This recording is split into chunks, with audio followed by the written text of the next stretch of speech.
I'm Melissa Darpino. I am the owner of Truly Madly Detailed, and we are hospitality, food and beverage event experts. So, question number 1. Name the most played out food trend you think should finally retire. Oh gosh, there are so many. You know, everybody loves a slider, but seriously, how many sliders can we have at an event? I think we need to go post-slider. I don't know, I'm gonna get some negative feedback on that one, I'm pretty sure. Question number 2, what's the most priceless guest reaction you've ever witnessed? Oh gosh, you know, there have been a lot. Nothing ever will compare to guests first entering the governor's ball at the Emmys. Just seeing people who have been cooped up in a theater for hours and are hungry and thirsty and excited, and for them to walk into this space that thousands of people have been working on for countless days, weeks, months, even a year, and seeing that wash across their faces it's remarkable. Nothing else really compares.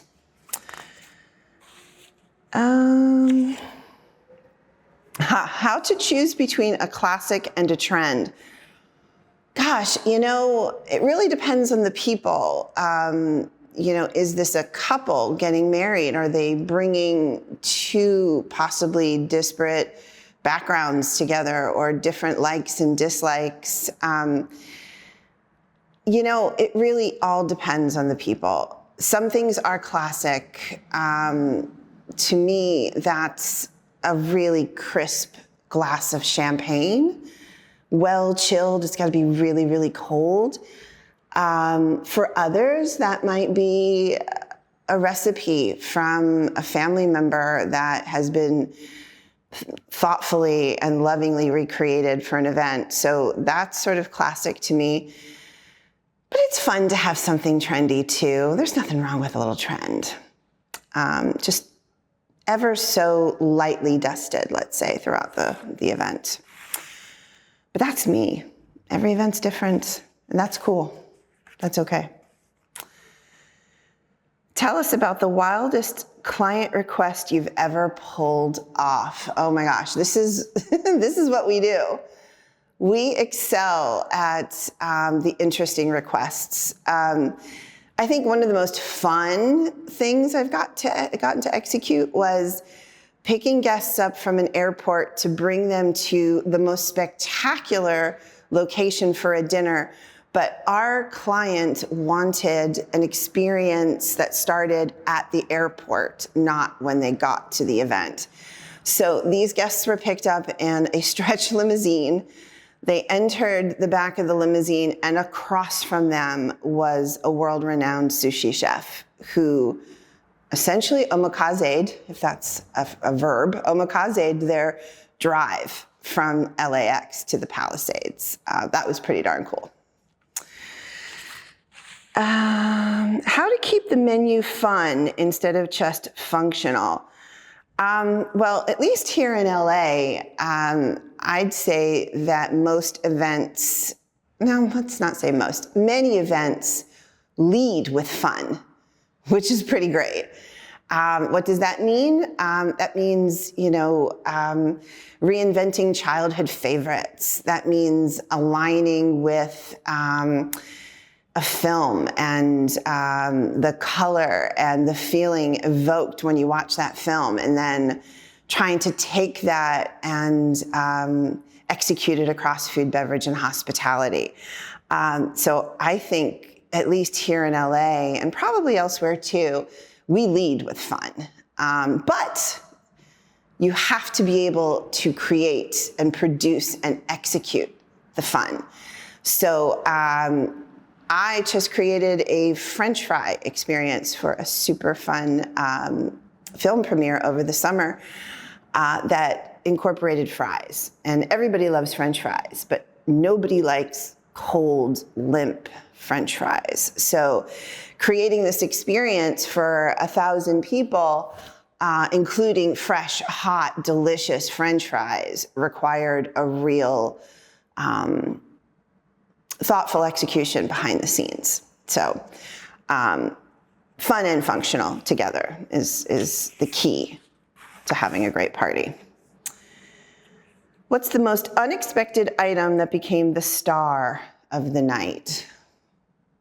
You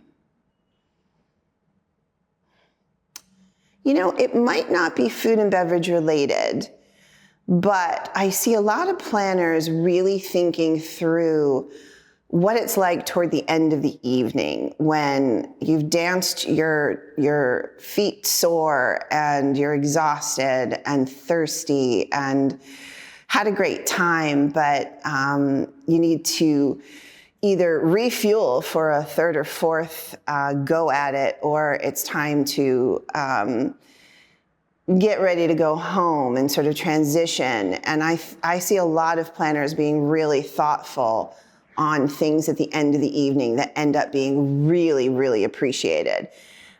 Things in terms of those, you know, ballet flats or flip-flops at the end of the evening so the ladies can take their heels off. Or having, you know, a little snack to take home because you know in an hour and a half when you're back in your hotel room, you're really gonna want something before you go to bed. Those are things that I think carry forward the thoughtfulness of the evening even after the guest has left.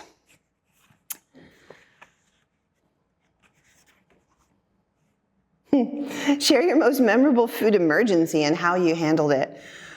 There have been, gosh, now 25 years into this business, there have been, I'm sorry to say, probably hundreds at this point of food emergencies.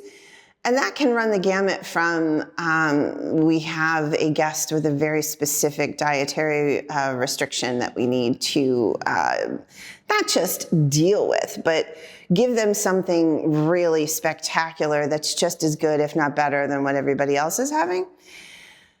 But I think the most challenging thing that's ever happened was a Santa Barbara wedding, and the first and only time I ever agreed to carry, or drive in this instance, someone else's wedding cake.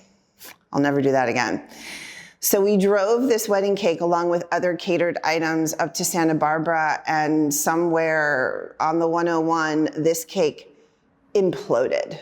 It didn't just crack. It just imploded, and there was not a crumb that could have been saved for the bride and groom. Luckily, we were on site hours and hours in advance, and we were able to call this fabulous shop, and they recreated the cake in styrofoam, sent it up to Santa Barbara along with sheet cakes that we cut in the back in the kitchen and served to the guests, and they were never the wiser.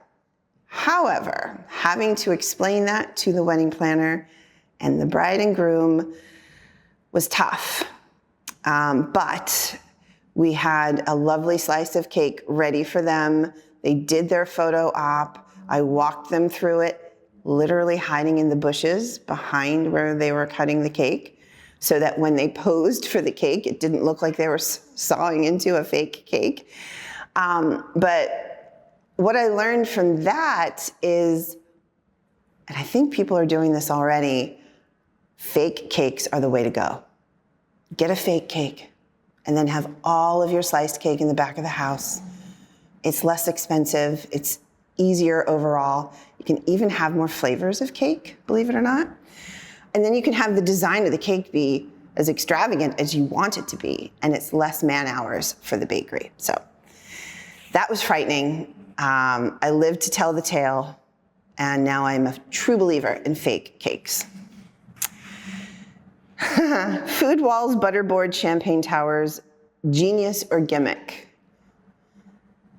Kind of both. I think everyone enjoys an experience, I think, is the name of the game. So a little something unexpected, whether that's ringing the bell and a hand comes out and passes you the champagne from a wall, or having that really beautiful display is really lovely, but it's not necessarily great for the food or the beverage. So I love a very, very cold glass of champagne. Your guests are not going to enjoy a cold glass of champagne when it's presented on a big wall like that. But it is impressive. So what do? The ones that are higher up, the ones that are lower down, those are essentially ones that we know are not going to be enjoyed. And we keep the ones in the center of the board super, super chilled and guide guests to choose the right ones so that they have a great glass of champagne. You know, trends are fun. Lean into a trend or two, or a gimmick in this instance. But just keep in mind that it might not be the best thing for the food and beverage experience.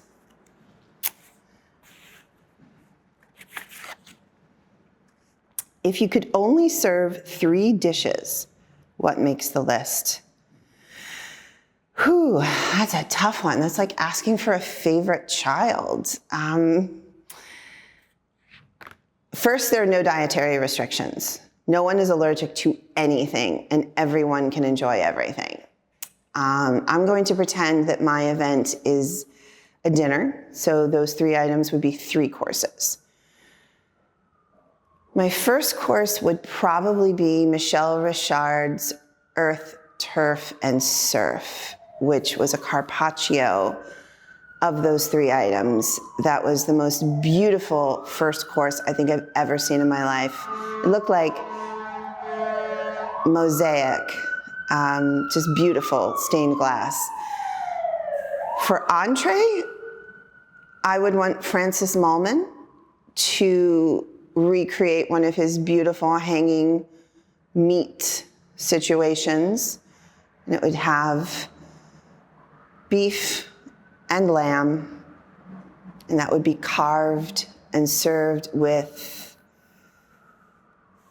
probably just a simple potato and whatever the best vegetable was of that season. And then for dessert, I'm not a big dessert person, but a really amazing creme brulee or panna cotta is probably the way I would go. Or a lemon tart. So yeah, those would be my 3 dishes. You've got 1 minute to impress. What's the bite or sip you'd serve? So I believe it's important to know who your guests are and what your guests enjoy, and then just step it up a little bit. So we don't want anyone eating or drinking anything that takes them outside their comfort zone so much that they're afraid to ask what it is or are unsure of what it is. So I want people to recognize what it is that they're eating or drinking, but it's just the best that they've had of whatever this item is. So I say go uber seasonal and as uber local as you can get. So whether that's a microbrew that's from a neighboring town or a person you know, I think having information about the food or beverage item and that it fits the people that you're entertaining, that's the most important, that's the most impressive, because you've thought about who your guests are, not necessarily what it is that you think is impressive. What's your just for me food that you'd love to see on every table? Oof. I think I'm finally exiting my chimichurri phase. I think if you caught me a year ago, I'd say, Anna, let's just slap some chimichurri on anything. But at this point, I think, even for me, chimichurri is everywhere. So let me think. Probably Calabrian chili.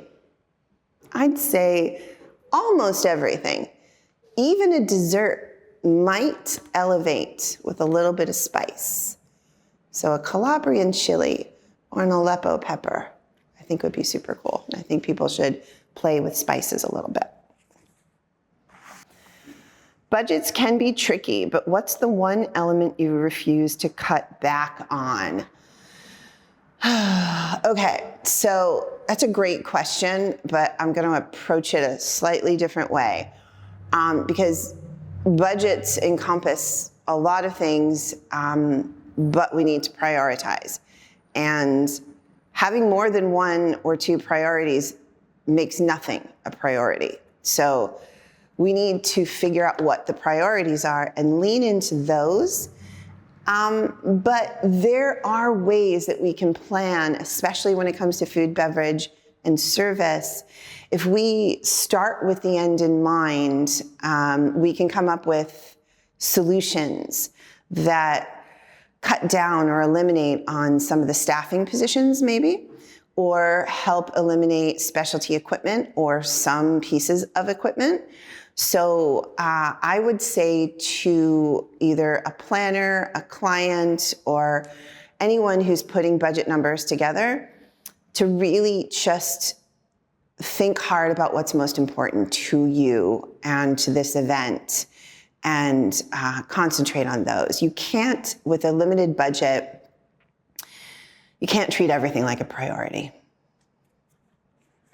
What would I cut back on? Or not cut back on? Primarily it's staff. I think especially in off-premise events where we're essentially building the tent every day, staff do everything. They're not just showing up and placing down food in front of guests, but they are loading and unloading trucks. They are unwrapping and setting tables. They are breaking down. It's a long, arduous task setting up and striking an event. So it's not just the staff that you see serving the food, but it's people who are either there before or after them, or that individual's been there already for hours. So staffing to me is probably the one thing I wouldn't cut back on. What's one tiny but mighty detail that instantly makes an event unforgettable? Ooh, instantly unforgettable. Those are big terms. I think it's a lot of small details that all add up to something you almost can't put your finger on or can't explain, but it feels, I'll use a Korean term, somnim, which the folks at Genesis introduced me to, which essentially is treating everyone like an honored guest.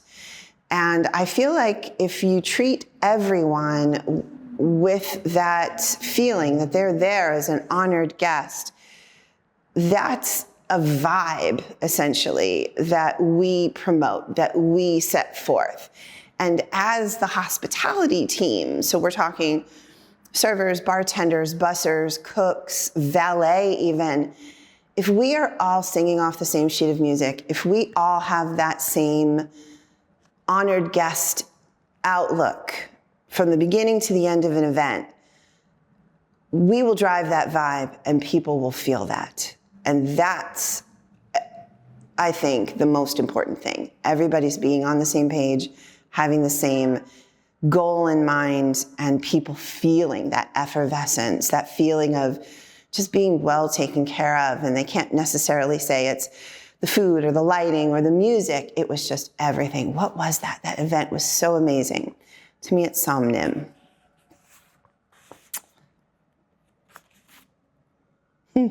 If the menu were a cast, which dish would be the diva? Well, some inside baseball info here. When it comes to the timing of an entree, there are ways that we can set ourselves up for success, or there are ways that we can challenge ourselves. For instance, I had the pleasure of catering an event for Gucci, and we served a raviolo that was just beautiful, but had to be timed and served in a way that when guests cut into that raviolo, that the beautiful egg just ran perfectly. So you're timing not just the cooking of the pasta, and you can't have that overdone or underdone, but that egg, that runny egg in the middle of that raviolo. And to do that 100 times is diva. That is diva. Not to mention, after we served that raviolo, we had a 20-man truffle shaving team because, what does a raviolo need? It needs more truffle. That would be my diva dish. I think we're getting to the bottom.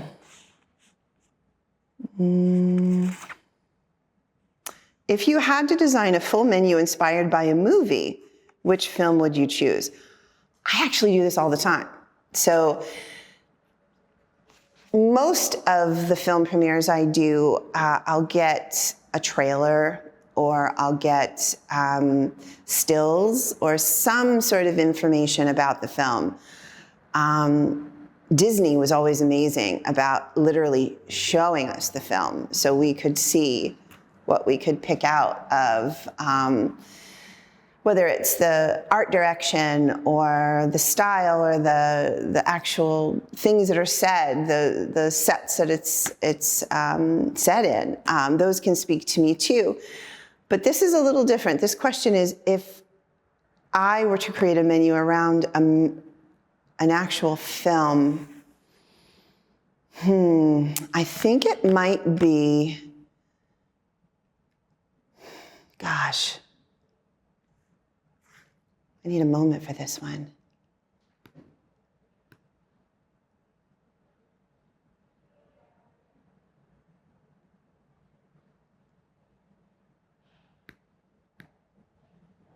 Catch Me If You Can.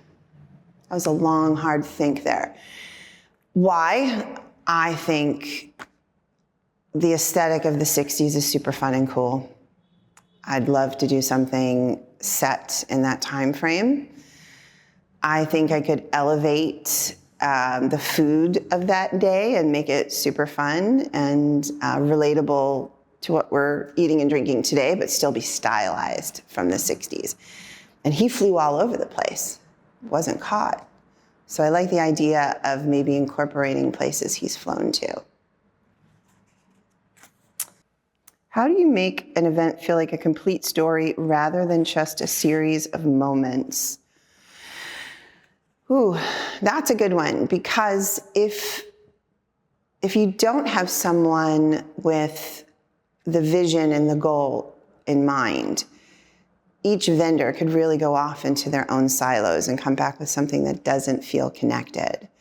So it's important that someone is holding the reins when it comes to the goal of the event and keeps us all aligned. I ask a lot of questions, probably more questions than most people would think a hospitality vendor would need to know. I, for instance, like to know what the guests were doing just prior to arriving. Have they been sitting in meetings all day? Have they been touring? They've been on their feet all day. Have they been driving? So here in LA, we have to think about driving a lot, and that means approaching the event with the thought in mind of how am I going to take whatever experience the guest has had prior to getting here and eliminating all of that and starting from scratch. So 2 points there. It's really having a leader to keep everybody in alignment for what the goal is, and ask a lot of questions if you are one of the individual vendors that are working on an event like this, so that we know where one person's responsibilities begin and another's ends, but also so that, for instance, when it comes to hospitality, and if we're creating a really beautiful food and beverage experience, but somebody else is designing the event, I need to make sure that whatever surface we're creating a beautiful buffet upon is the right size, shape, color to work with all of the things I'm putting on top of it. There have been quite a few events where I wasn't given enough direction and have been happy that I have brought essentially everything from the warehouse because I just wasn't sure what direction, design-wise, the event was going to go in. And that could all be figured out well in advance. So just keeping everybody on the same page and having a thoughtful leader, I think, makes sure that you don't have an event that seems like a bunch of different experiences, but no through line. I think I might almost be finished here. I think I've done it. These are great questions. Thank you for making them so tailored to what I do.